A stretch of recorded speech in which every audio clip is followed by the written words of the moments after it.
Apple will have to pay up to €13 billion in back taxes, plus interest, to Ireland after the European Union found Tuesday that it received illegal tax benefits over 11 years. The ruling is the latest and biggest salvo in the EU Executive Commission's battle to have multinationals pay their fair share in the region. EU Competition Commissioner Margrethe Vestager said that a 3-year investigation found Ireland granted such lavish tax breaks to Apple that the multinational's effective corporate tax rate on its European profits dropped from 1% in 2003 to a mere 0.0005% in 2014. That last tax rate meant that for each €1 million in profits, Apple paid just €50 in taxes, Vestager told a news conference. Member states cannot give tax benefits to selected companies. This is illegal under EU state aid rules, Vestager said. Ireland must now recover the unpaid taxes in Ireland from Apple for the years 2003 to 2014 of up to €13 billion, plus interest, the Commission said in a statement. The Irish government denied granting favorable fiscal treatment to the maker of the iPhone and other consumer electronics products, computer software and online services.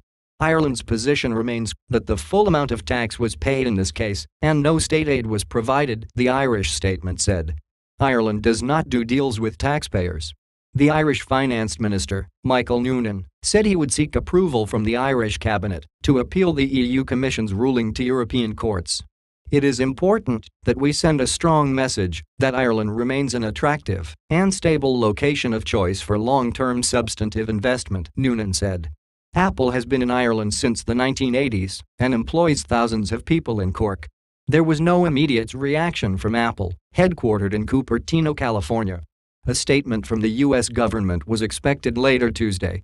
In a white paper made public last week, the U.S. Treasury Department accused the European Union of using a different set of criteria to judge cases involving American companies, calling the potential penalties deeply troubling.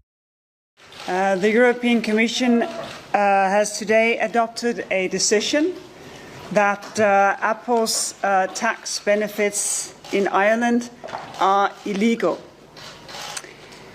2 tax rulings granted by Ireland have artificially reduced Apple's tax burden for over 2 decades in breach of EU state aid rules.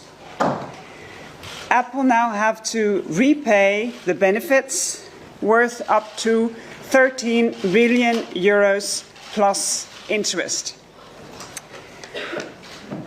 This decision sends a clear message. Member states cannot give unfair tax benefits to selected companies, no matter if they are European or foreign, large or small, part of a group or not. The Commission still have 2 in-depth state aid investigations underway into the tax treatment of Amazon and McDonald's in Luxembourg. And we are continuing our work on reviewing more than 1,000 tax rulings from all EU countries that make use of them. So, we still have some work ahead of us to ensure that companies compete on equal terms and not on the expense of EU taxpayers, that be other companies or citizens.